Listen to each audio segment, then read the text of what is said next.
তুমি নাকি আজকে তোমার বন্ধুকে টাকা দিয়ে আসছো? হ্যাঁ, কি হয়েছে? খামোখা তুমি টাকা কেন নষ্ট করো বলো? ঘরে মেয়ে বড় হয়েছে, তার দিকে খেয়াল রাখতে হবে।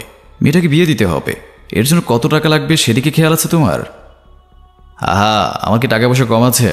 আমার একমাত্র মেয়ের বিয়ে আমি ধুমধাম করে দেব। ওই স্বপ্ন দেখতে থাকো, টাকা সব ভেঙে উনি হাতমতাই হয়ে যাচ্ছে। কোনদিন দেখবে পথের ফকির হয়ে গেছো। সে বলছে মেয়েকে ধুমধাম করে বিয়ে দেবে। অযথা টাকা খরচ করা আমার পছন্দ নয়। তুমি এখন আমাকে অন্যকে সাহায্য করতে মানা করছো?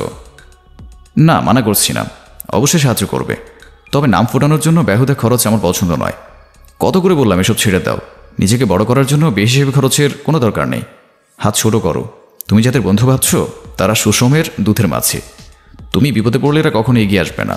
তারা তোমার সাথে শুধুমাত্র এই কারণে রয়েছে যে তুমি তাদের জন্য বেশি হিসেবে খরচ করতে পারো। তাই যেদিন পারবে না সেদিন আসল রূপ দেখো। এটা তোমার ভুল ধারণা ঋষার মা। আমার বন্ধুরা এরকম নয়। আমি জানি আমার দুঃসময়ে তারা আমাকে সাহায্য করবে, আমার পাশে থাকবে। কনফিডেন্স ভালো, ওভার কনফিডেন্স নয়। অচিরে তোমার কনফিডেন্স ভেঙে যাবে, দেখো। এমনটা হবে না, তুমি দেখে নিও। ভ্রান্ত ধারণা নিয়ে মানুষ বেশি দিন টিকে থাকতে পারে না। আমার বিশ্বাস তুমিও পারবে না। তবে তুমি বেশি হিসেবে খরচ না কমালে আমাদের পথে নামতে হবে, এটা ঠিক। আমাদের গ্রামের লোকমান ভাইয়ের কথা তোমার মনে আছে? সে কিন্তু কোটিপতি ছিল। বেশি হিসেবে খরচে আজ দেউলি আসে, পাওনাদারদের থেকে লুকিয়ে থাকে। কোটিপতি লোকটা আজ ভব ঘুরে। টাকা চলতি সম্পদ, এ আছে এই নেই। আল্লাহ কখন কাকে আমির থেকে ফকির করে দেয়, ফকির থেকে আমির করে দেয়, কেউ বলতে পারবে না। সময় থাকতে একটু জমিয়ে রাখো। মেয়েটা বড় হয়ে গেছে, এখন ভালো সম্বন্ধ পেলে বিয়ে দিয়ে দেব। তোমার বেশি খরচ ও সুযোগ সন্ধানী বন্ধুদের না ছাড়লে তোমার অবস্থা লোকমান ভাইয়ের মতো হবে। এগুলো তোমার মনের ভ্রম। ভ্রম নয়, ভবিষ্যৎ। এখন শুধু ঘটা বাকি। জীবন আমার কথা তো শুনলে না, এবার অন্তত পক্ষে শুনো। মেয়ে মানুষের বুদ্ধিতে চললে ব্যবসা টিকে রাখতে পারতাম না। রূপসা সিদ্দিকা কিছুটা রাগ দেখিয়ে বলল, মিছে বকলাম, তোমাকে কিছু বলা ভুল। তোমার যা খুশি তাই করো, আমার কি। তবে ভালো করে মনে রেখো, কখনো বিপদে পড়লে আমার থেকে কোনো সাহায্য পাবে না, এমনকি আমার বাবার বাড়ি থেকেও নয়। সিরাজ শেখের দিনকাল এত খারাপ হয়নি যে শ্বশুরবাড়ি থেকে টাকা দিয়ে চলতে হবে। ধন সম্পদ, টাকা পয়সা, বাড়ি গাড়ি, ব্যাংক ব্যালেন্স, এ সকল পার্থিব সম্পত্তি নিয়ে বড়াই করতে নেই। এগুলো এ আছে তো এই নেই। আল্লাহ কার থেকে কখন কি কেড়ে নেবে তা কেউই জানে না। তোমাকে বলে কী লাভ? তুমি আমার কথা কানে তুলবে না। বৃথা আমার সময় নষ্ট করলাম। সিরাজ শেখ হাসলেন, যা দেখে রূপসা সিদ্দিকা দাঁত কটমট করে রাগী গলায় বলল, হাসি পাচ্ছে এখন? পাবে তো। সব জানতে শমশেদ তুমি। শ্রীবুদ্ধিতে কখনো চলবে? তোমার যা খুশি তুমি তাই করো, আমি আর কিছু বলবো না। তুমি যখন কিছু বলবে না তাহলে এতক্ষণ কানের কাছে ঘ্যান ঘ্যান কি করলো? ঋষার আব্বু, রাগিও না বলে দিচ্ছি, মেজাজ গরম হয়ে যাবে। অলরেডি হয়ে গেছে দেখছি। তুমি আমার সাথে কথা বলবে না। জীবনটা তেজপাতা বানিয়ে দিল। রূপসা সিদ্দিকা উঠে চলে গেলেন। সিরাজ শেখ হু হু করে হেসে বইয়ের পাতায় মনোযোগ দিল। রূপসা সিদ্দিকা মেয়ে ঋষার রুমে গেল।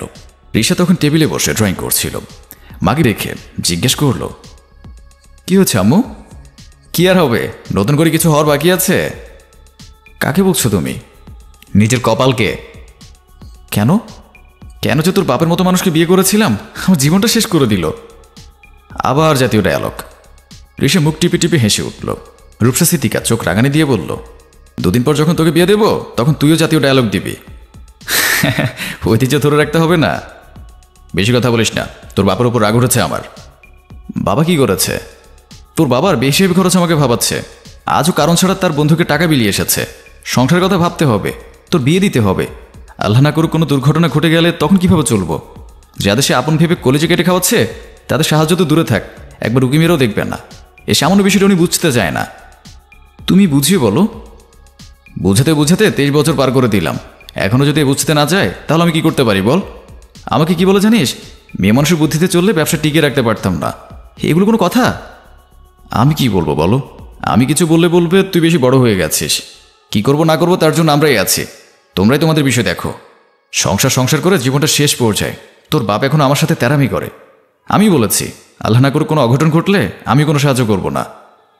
ঋষা মায়ের কথায় কোনো উত্তর দিল না, খাতায় ড্রয়িং করতে মনোযোগ দিল। এগুলো নিত্য নৈমিত্তিক ঘটনা।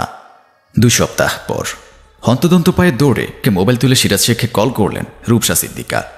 সিরাজ শেখ কল রিসিভ করতেই হাউমাউ করে কেঁদে রূপসা সিদ্দিকা বললেন, কোথায় তুমি? জলদি এসো। কি হয়েছে? বাথরুমে স্লিপ কেটে পড়ে গেছে ঋষা, মাথা ফেটে গেছে, রক্তে ভরে গেছে। আমি একা কি করবো বুঝে উঠতে পারছি না, আমার মাথা কাজ করছে না। তুমি জলদি এসো, আমার মেয়ে। তুমি পাশের ফ্ল্যাটের টগরের আব্বুকে নিয়ে দ্রুত হাসপাতালে যাও, আমি আসছি।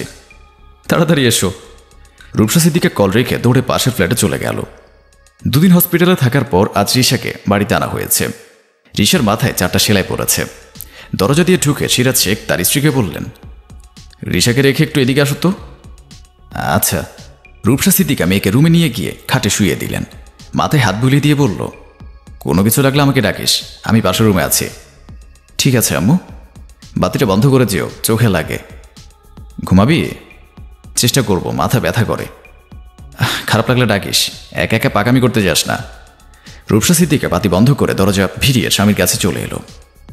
হ্যাঁ বলো, ডেকেছিলে কেন? মেয়ের ওষুধ আনতে হবে। তাহলে দাঁড়িয়ে আছো কেন, যাও। সিরাজ শেখ আমতামতা করে বলল, সপ্তাহখানেক ধরে ব্যবসার অবস্থা ভালো নয়, দোকানের কেনাবেচা নেই বললেই চলে। হাতে যে টাকা ছিল রিশার হাসপাতালের বিল, স্যালাইন, ওষুধে চলে গেছে, এখন হাত ফাঁকা।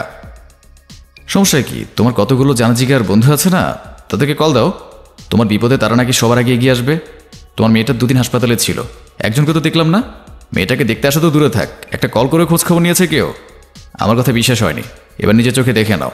তুমি একে একে তোমার সব বন্ধুকে কল দিয়ে টাকা দেওয়ার কথা বলো, এরপর তারা কি বলে আমাকে বলো। আমার বিশ্বাস একজনও তোমাকে সাহায্য করতে রাজি হবে না, কারণ ওইগুলা বন্ধু নামের কলঙ্ক। এরা সুযোগ সন্ধানী। যতদিন পর্যন্ত তুমি তাদের খাওয়াতে পারবে, সাহায্য করতে পারবে, ততদিন তোমার সঙ্গ দেবে। যেদিন থেকে তুমি তাদের অর্থ দিয়ে সাহায্য করতে পারবে না, সেদিনই তোমাকে ছুঁড়ে ফেলে দেবে। বিশ্বাস না হলে পরীক্ষা করে দেখো। সিরাজ শেখ ইতস্থিত ভঙ্গিতে একের পর এক বন্ধুকে কল দিয়ে তার সমস্যার কথা বলল। কেউ তাকে সাহায্য করতে রাজি হলো না, সবাই নানা অজুহাত দিয়ে ব্যস্ততা দেখালো। সিরাজ শেখ বিধ্বস্ত হয়ে পড়লেন। এতদিন সে যে ভ্রমে ছিল তা ভেঙে গেল। অসহায় চোখে স্ত্রীর দিকে তাকিয়ে বলল, তুমি ঠিক বলেছ। কি হলো, কেউ রাজি হয়নি? না, সবাই অজুহাত দেখি কল রেখে দিল। এবার আমার কথা বিশ্বাস হলো? আজ বুঝতে পারছি তুমি ঠিক ছিলে। এরা আসলে সুষমের দুধের মাছি। আমি আমার ভুল বুঝতে পেরেছি। কাদের জন্য বিয়ে হিসেবে খরচ করেছ দেখেছো? তাদের সাহায্য করার নমুনা। তুমি বন্ধু চিনতে ভুল করেছো রিশার আব্বু। উপরে উপরে ভালোবাসা দেখালেই সবাই বন্ধু হয়ে যায় না। বন্ধু শব্দটার গভীরত্ব অনেক। এখনকার যুগে প্রকৃত বন্ধু পাওয়া মানেই ডাইনোসর খুঁজে পাওয়া। স্বার্থের জগতে সবাই আপন হয় না। সিরাজ শেখ দীর্ঘশ্বাস ছেড়ে বলল, আজ আমার সব ধারণা ভুল প্রমাণিত হলো। যে বন্ধুদের নিয়ে আমি বুক ফুলিয়ে গর্ব করতাম, তারাও আমাকে ভেঙে চূর্ণ বিচূর্ণ করে দিল, তাদের আসল রূপ দেখিয়ে দিল। কাদের জন্য এত কিছু করলাম আমি? ভেঙে পড়ো না, আমরা আছি তোমার পাশে। অবশেষে তোমার ভ্রম ভেঙে গেছে, এবার চোখ খুলে আশেপাশে দেখে খরচ করো। তুমি বেশি খরচ না করলে আজ এই অবস্থায় পড়তে হতো না। পড়ে অবশ্য ভালো হয়েছে, তুমি মুখোশধারী বন্ধুদেরকে চিনতে পারলে। এখন আমি মেয়েটার ওষুধ কিনবো কি করে? রূপসা সিদ্দিকা রুমে গিয়ে আলমারি খুলল। লুকানো পার্স থেকে কিছু টাকা এনে সিরাজ শেখের হাতে গুঁজে দিল। সিরাজ শেখ অবাক হয়ে জিজ্ঞেস করল, তুমি টাকা পেলে কোথায়? এগুলো সংসারের খরচ থেকে জমিয়েছি। তুমি যে বেহিসাবি, তোমার আশায় বসে থাকা যায় না, তাই সংসারে আমি হিসাব করে চলতাম। সিরাজ সাহেবের চোখ দুটো ছলছল করে উঠল। মানুষ চিনতে ভুল করে ফেলেছেন তিনি। স্ত্রীর বুদ্ধির তারিফ করতে হয়। আমাদের আশেপাশে অনেক মানুষ থাকে, তবে সবাই আমাদের আপন নয়। সুযোগ সন্ধানী মানুষ থেকে দূরে থাকুন, বেহিসাবি খরচ থেকে বিরত থাকুন।